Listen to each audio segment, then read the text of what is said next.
안녕하세요, 닥터성입니다. 이번엔 또 여러분이 많이 궁금해하시는 모공, 거기에 더 깊은 곳을 파헤쳐서 알려드리겠습니다.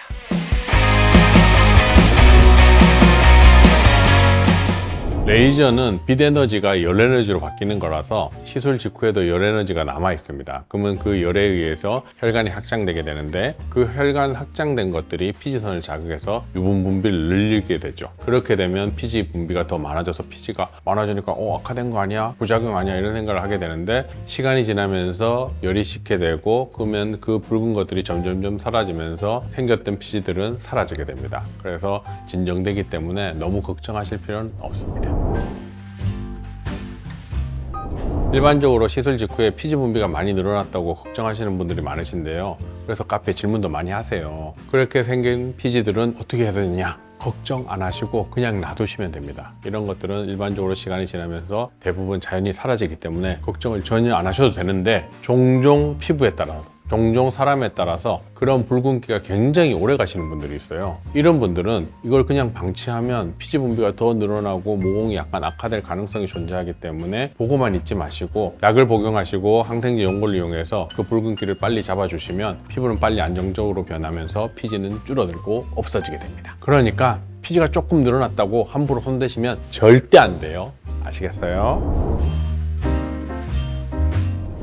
우리가 피지가 알갱이화 돼서 보이면 어떻게 돼요? 처음엔 하얗게 됐다가 노랗게 됐다가 산화가 일어나면서 검게 바뀌는 블랙헤드가 돼요. 그죠? 그 블랙헤드는 레이저를 맞는 순간 타서 없어지게 돼요. 그래서 시술 직후에는 블랙헤드가 상당히 많이 사라지니까 피지가 많이 없어졌네 라고 생각을 하지만, 그렇게 생긴 피지들은 금방 또 다시 생길 수가 있어요. 하지만 시간이 지나면서 점점점 피지 알갱이가 줄고 좋아지게 되는 이유는 뭐냐? 레이저의 빛 에너지가 피부 안에 들어가면서 열로 바뀌게 되면 그 열에 의해서 피지선 일부 파괴가 일어나요. 그렇게 되면 피지 분비가 당연히 줄어들겠죠? 그리고 또 하나, 그런 빛 에너지가 들어갈 때 열로 바뀌면서 많은 세균들이 죽게 돼요. 세균들이 식량으로 쓰는 것들이 유분인데, 그 유분을 먹고 대사산물로 리파제라는 물질들을 대사산물로 만들어내요. 그 리파제가 유분의 성분인 중성지방을 유리지방산으로 전환시켜주게 돼요. 그러면 피지 알갱이와 같이 딱딱하게 변하게 되는데, 그 세균이 많이 없어지게 되니까 리파제의 생성이 억제되게 되고, 그렇게 되면 유분이 피지 알갱이화 되는 현상이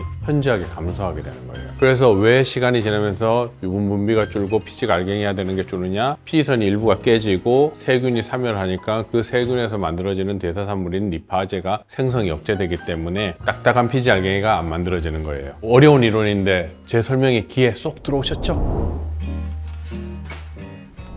모공 치료를 쉽다고 생각하시는 선생님은 정말 대단한 실력가라고 닥터송은 생각합니다. 피부과 영역에서 시술 중에서 가장 어려운 최고의 난이도 중 하나가 모공 치료가 아닐까 하는 생각이 들어요. 왜 그런가 하면, 모공이 있는 피부, 특히 유분 분비가 많은 피부, 그쪽 피부는 어떻게 돼요? 피부가 질기잖아요. 인장 강도가 굉장히 높아져 있어요. 열을 가해서 섬유화세포가 와서 콜라겐을 만들어내는 과정 중에서 그 콜라겐들이 피부에 생기는 장력으로 인해서 적은 약을 만들어내게 돼요. 그리고 또 하나, 모공 치료 중에서 또 코피부가 특히 어려운데, 코피부는 일반적인 피부와 달리 표피, 진피, 피하지방이 있어야 되는데, 코피부는 표피, 진피 상부, 피하지방, 진피 하부가 있어요. 즉, 진피 상부와 하부에 피하지방이 끼어 있어요.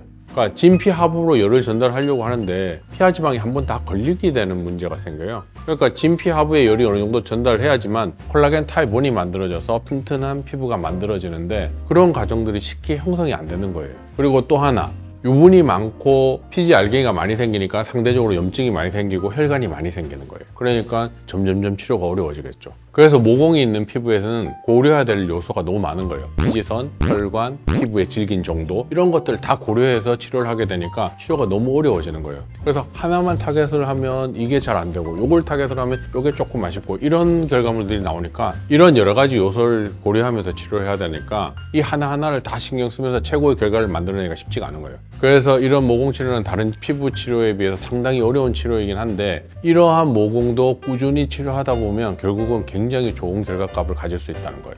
어렵지만 잘 치료하고 꾸준히 치료하면 좋은 결과가 나온다. 꼭 기억해 주세요.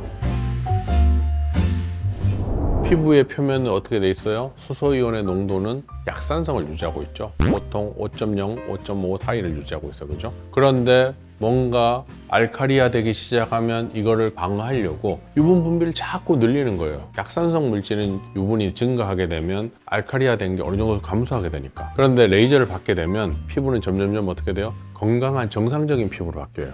약산성 피부를 가진 표면이 형성되는 거예요. 수소이온의 농도가 약산성을 형성하게 되면 상대적으로 유분의 필요가 줄게 돼요. 그러면 유분 분비가 감소하게 되고 피부에 생기는 모낭염이라든지 여드름 같은 게 상대적으로 줄게 되고 모공이 커질 확률이 상대적으로 줄어들게 되는 거죠. 복합 레이저 방법을 이용해서 콜라겐 리모델링을 유도하게 되면 피부 표면은 점점점 어떻게 돼요? 수소이온의 농도가 정상화되면서 유분 분비가 감소하게 돼요. 그렇게 되면 피부 표면에 생기는 모낭염이라든지 여드름 같은 거 이런 것들이 감소하게 되니까 상대적으로 모공의 크기가 커질 확률은 낮아지게 되고 건강한 피부로 바뀔 가능성은 점점점 올라가게 되는 거예요. 아시겠어요?